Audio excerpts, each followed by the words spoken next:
Revista Portavoz de la Gracia, narrado por Samuel Andrés Chaparro Sandoval, con permiso de Chapel Library.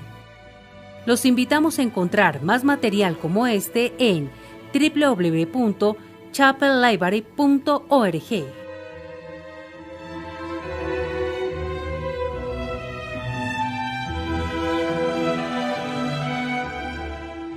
Portavoz de la Gracia número 1, formación bíblica de los hijos en el hogar.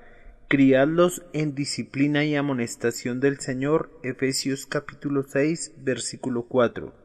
Nuestro propósito: humillar el orgullo del hombre, exaltar la gracia de Dios en la salvación y promover la santidad verdadera en el corazón y la vida. Disciplina y amonestación. David Martin Lloyd Jones, 1899-1981. Y vosotros, padres, no provoquéis a ira a vuestros hijos, sino criadlos en disciplina y amonestación del Señor. Efesios capítulo 6, versículo 4. Si hemos de cumplir el mandato del apóstol, tenemos que hacer una pausa y considerar lo que debemos hacer. Cuando llega un hijo, tenemos que decirnos: ¿somos guardianes y custodios de esta alma?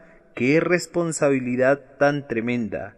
En el mundo de los negocios y el profesional, los hombres son muy conscientes de la gran responsabilidad que tienen con respecto a las decisiones que deben tomar, pero ¿son conscientes de la responsabilidad infinitamente mayor que tienen con respecto a sus propios hijos? ¿Les dedican la misma o más reflexión, atención y tiempo? ¿Sienten el peso de la responsabilidad tanto como lo sienten en estas otras áreas? El apóstol nos urge a considerar esto como la ocupación más grande de la vida, el asunto más grande que jamás tendremos que encarar y realizar. El apóstol no se limita a criarlos, sino que dice: en disciplina y amonestación del Señor. Las dos palabras que usa están llenas de significado. La diferencia entre ellas es que la primera, disciplina, es más general que la segunda. Es la totalidad de disciplinar, criar, formar al hijo. Incluye, por lo tanto, una disciplina general. Y como todas las autoridades coinciden en señalar, su énfasis es en las acciones. La segunda palabra, amonestación, se refiere más bien a las palabras que se dicen. Disciplina es el término más general que incluye todo lo que hacemos por nuestros hijos. Incluye todo el proceso en general de cultivar la mente y el espíritu, la moralidad y la conducta moral, toda la personalidad del niño. Esa es nuestra tarea, es dar atención al niño, cuidarlo y protegerlo. La palabra amonestación tiene un significado muy similar, excepto que coloca más énfasis en el habla. Por lo tanto, esta cuestión incluye dos aspectos. Primero, tenemos que encarar la conducta en general, las cosas que tenemos que hacer por medio de nuestras acciones. Luego, sumado a esto, hay ciertas amonestaciones que deberían ser dirigidas al niño, palabras de exhortación, palabras de aliento, palabras de reprensión, palabras de culpa. El término usado por Pablo incluye todas estas, o sea, todo lo que les decimos a los niños con palabras cuando estamos definiendo una posición e indicando lo que es bueno y lo que es malo, alentando, exhortando, etc. Tal es el significado de la palabra amonestación. Los hijos deben ser criados en la disciplina y amonestación, y luego viene la frase más importante de todas, del Señor. Aquí es donde los padres de familia cristianos ocupados en sus obligaciones hacia sus hijos, se encuentran en una categoría totalmente diferente de todos los demás padres. En otras palabras, esta apelación a los padres cristianos no es simplemente para exhortarlos a criar a sus hijos para que tengan buena moralidad o buenos modales o una conducta loable en general.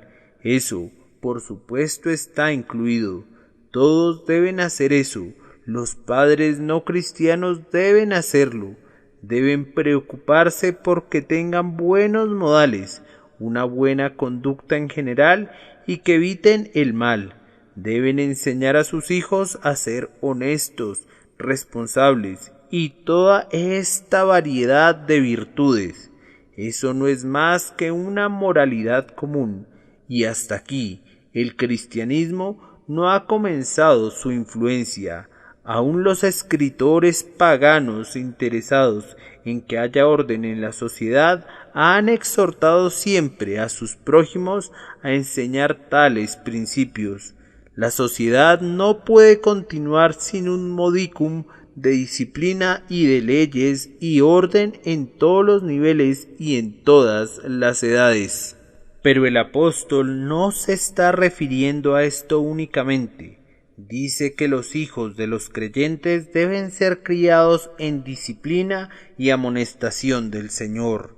Es aquí donde entra en juego específicamente el pensamiento y la enseñanza cristiana, que sus hijos tienen que ser criados en el conocimiento del Señor Jesucristo como Salvador y Señor. Debe ser siempre una prioridad en la mente de los padres cristianos. Esa es la tarea singular a la cual solo los padres cristianos son llamados. No es únicamente su tarea suprema. Su mayor anhelo y ambición para sus hijos debe ser que conozcan al Señor Jesucristo como su Salvador y como su Señor. ¿Es esa la mayor ambición para nuestros hijos? ¿Tiene prioridad el que lleguen a conocer a aquel cuyo conocimiento es vida eterna? ¿Que lo conozcan como su Salvador y que lo sigan como su Señor? En disciplina y amonestación del Señor. Estas, pues, son las expresiones que usa el apóstol. La Biblia misma pone mucho énfasis en la formación de los hijos. Observe, por ejemplo, las palabras en el 6º capítulo de Deuteronomio. Moisés ha llegado al final de su vida, y los hijos de Israel pronto entrarán a la tierra prometida. Les recuerda la ley de Dios y les dice cómo tenían que vivir cuando entraran a la tierra que habían heredado. Y tuvo el cuidado de decirles, entre otras cosas, que tenían que enseñarle la ley a sus hijos. No bastaba con que ellos mismos la conocieran y cumplieran, tenían que pasarles su conocimiento a sus hijos. Los hijos tienen que aprenderla y nunca olvidarla.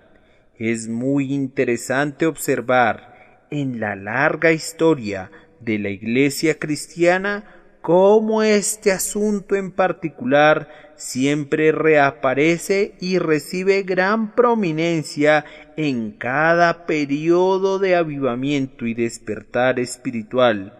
Los reformadores protestantes se preocuparon por la cuestión y le dieron mucha importancia a la instrucción de los niños en cuestiones morales y espirituales. Los puritanos le dieron aún más importancia y los líderes del avivamiento evangélico de hace 200 años hicieron lo mismo. Se han escrito libros sobre este asunto y se han predicado muchos sermones sobre él.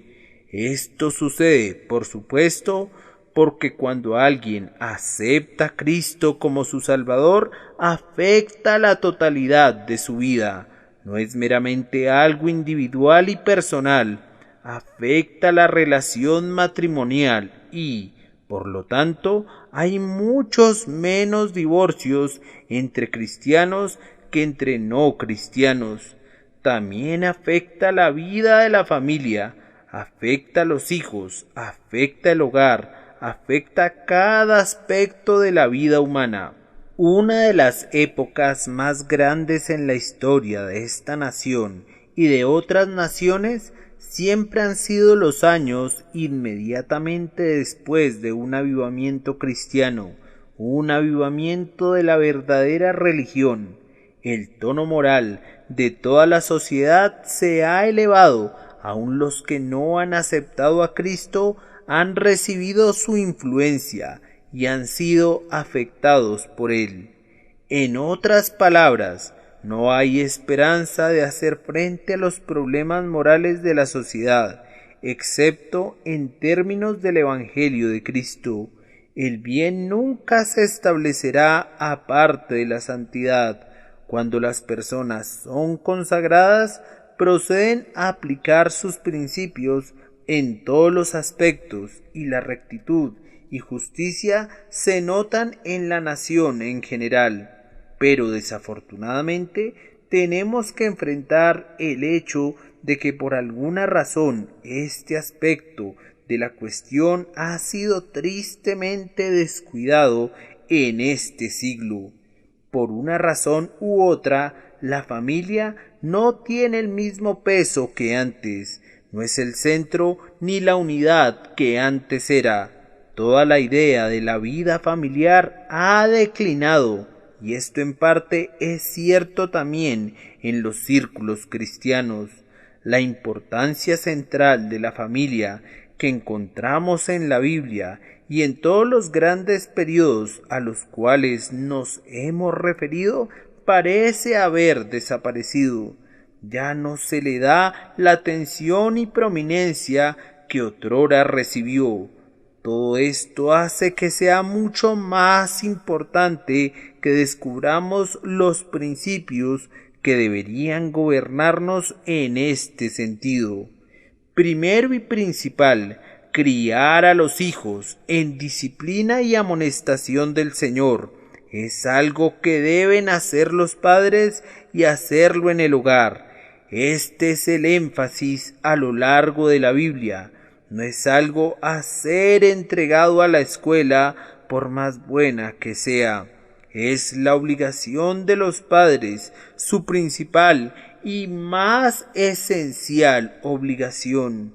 Es responsabilidad de ellos y no deslindarse de ella pasándosela a otros. Enfatizo esto porque todos sabemos muy bien lo que ha estado sucediendo en los últimos años. Más y más, los padres están transfiriendo sus responsabilidades y obligaciones a las escuelas. Considero que este asunto es muy serio. No hay influencia más importante en la vida de un niño que la influencia de su hogar. El hogar es la unidad fundamental de la sociedad, y los niños nacen en un hogar, en una familia. Allí está el círculo que es la influencia principal en sus vidas. No hay duda de eso. Es lo que toda la Biblia enseña. En todas las civilizaciones, las ideas concernientes al hogar son las que siempre comienzan a causar el deterioro de su sociedad que al final se desintegra. En el Antiguo Testamento es muy claro que el padre es una especie de sacerdote en su hogar y su familia. Representaba a Dios, era responsable no sólo por la moralidad y el comportamiento, sino también por la instrucción de sus hijos. Toda la Biblia enfatiza que esta es la obligación y tarea principal de los padres. Sigue siendo así hasta estos días. Si somos cristianos, tenemos que ser conscientes de que este gran énfasis se basa en las unidades fundamentales ordenadas por Dios: matrimonio, familia y hogar. No podemos tratarlas livianamente. ¿Qué pueden hacer los padres de familia? Tienen que complementar la enseñanza de la Iglesia y tienen que aplicar la enseñanza de la Iglesia. Se puede hacer muy poco con un sermón, tiene que ser aplicado, explicado, ampliado y complementado. Es aquí donde los padres cumplen su parte. Y si esto siempre ha sido lo correcto e importante, ¿cuánto más lo es hoy? ¿Alguna vez ha pensado usted seriamente acerca de este asunto? Probablemente usted enfrenta una de las tareas más grandes que jamás han tenido los padres, y por la siguiente razón. Considere la enseñanza que reciben ahora los niños en las escuelas. La teoría e hipótesis de la evolución orgánica les son enseñadas como un hecho. No se las presentan como una mera teoría que no ha sido comprobada.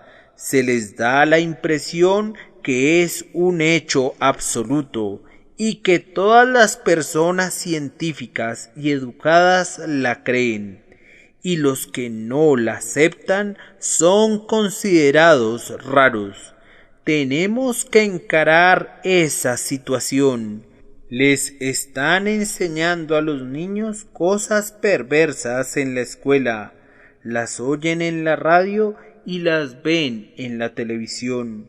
Todo el énfasis es antidios, antibiblia, anticristianismo verdadero, antimilagroso y antisobrenatural. ¿Quién va a contrarrestar estas tendencias? Esa es precisamente la responsabilidad de los padres. Criadlos en disciplina y amonestación del Señor.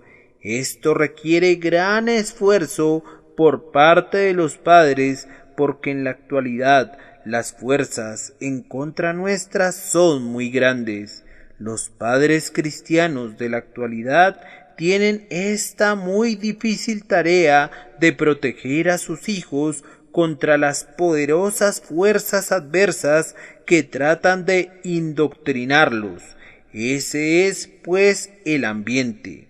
Para ser práctico, quisiera, en segundo lugar, mostrar cómo esto no debe ser realizado.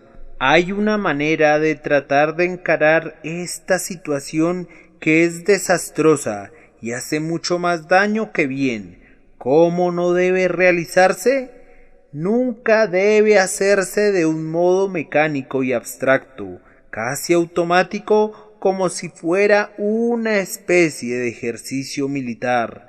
Recuerdo una experiencia que tuve sobre esto hace unos 10 años.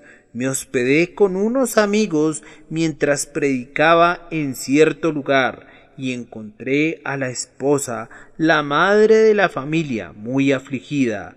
Conversando con ella, descubrí la causa de su aflicción. Esa misma semana cierta dama había dado allí conferencias sobre el tema, cómo criar a todos los hijos de su familia como buenos cristianos. Habían sido maravillosas. La conferencista tenía 5 o 6 hijos y había organizado su hogar y su vida de modo que terminaba todo el trabajo de su casa para las 9 de la mañana y luego se dedicaba a diversas actividades cristianas. Todos sus hijos eran excelentes cristianos y todo parecía ser tan fácil, tan maravilloso. La madre con quien yo conversaba, que tenía 2 hijos, se sentía muy afligida porque se sentía un total y absoluto fracaso. ¿Qué podía yo aconsejarle? Le dije esto: un momento, ¿qué edad tienen los hijos de esta señora? Yo sabía la respuesta y también la sabía mi amiga. Ninguno de ellos en ese momento tenía más de 16 años. Seguí diciendo: espere y veamos. Esta señora dice que todos son cristianos y que lo único que se necesita es un plan para llevar a cabo disciplinadamente. Espere un poco, dentro de unos años la historia puede ser muy diferente. Y así fue. Es dudoso que más de uno de esos hijos sea cristiano. Varios de ellos son abiertamente anticristianos y le han dado la espalda a todo. No se puede criar de esa manera a los hijos para que sean cristianos. No es un proceso mecánico y de cualquier manera lo que ella hacía era todo tan frío y clínico. El niño no es una máquina, así que no se puede realizar esta tarea mecánicamente, ni debe realizarse jamás la tarea de un modo completamente negativo o restrictivo. Si uno le da a sus hijos la impresión de que ser cristiano es ser infeliz y que el cristianismo consiste de prohibiciones y constantes reprensiones, los estará ahuyentando hacia los brazos del diablo y del mundo. Nunca sea enteramente negativo y represivo. Mi último punto negativo es que nunca debemos forzar a un niño a tomar una decisión. ¿Cuántos problemas y desastres han surgido a causa de esto? ¿No es maravilloso? Dicen los padres, mi fulanito, que es apenas un niño, ha decidido seguir a Cristo. En el culto se le presionó, pero eso nunca debe hacerse. Con ello se viola la personalidad del niño. Además, uno está demostrando una ignorancia profunda sobre el camino de salvación. Usted puede hacer que un pequeño decida cualquier cosa. Usted tiene el poder y la habilidad de hacerlo, pero es un error. Es contrario al espíritu cristiano. No lo fuerce a tomar una decisión. Entonces, ¿cuál es la manera correcta? El punto importante es que tenemos que dar siempre la impresión de que Cristo es la cabeza de la casa o el hogar. ¿Cómo podemos dar esa impresión? Principalmente por nuestra conducta y ejemplo en general. Los padres deben estar viviendo de tal manera que los hijos siempre sientan que ellos mismos están bajo Cristo, que Cristo es su cabeza. Este hecho debe ser evidente en su conducta y comportamiento. Sobre todo, debe haber un ambiente de amor. El fruto del Espíritu es el amor, y si el hogar está lleno de un ambiente de amor producido por el Espíritu, la mayoría de sus problemas se resuelven. Esto es lo que da resultado, no las presiones y los llamados directos, sino un ambiente de amor. Tomado de Life in the Spirit in Marriage, Home and Work and Exposition of Ephesians 5:18 to Ephesians 6:9. La vida en el espíritu en el matrimonio, el hogar y el trabajo. Una exposición de Efesios capítulo 5 versículo 18 y Efesios capítulo 6 versículo 9.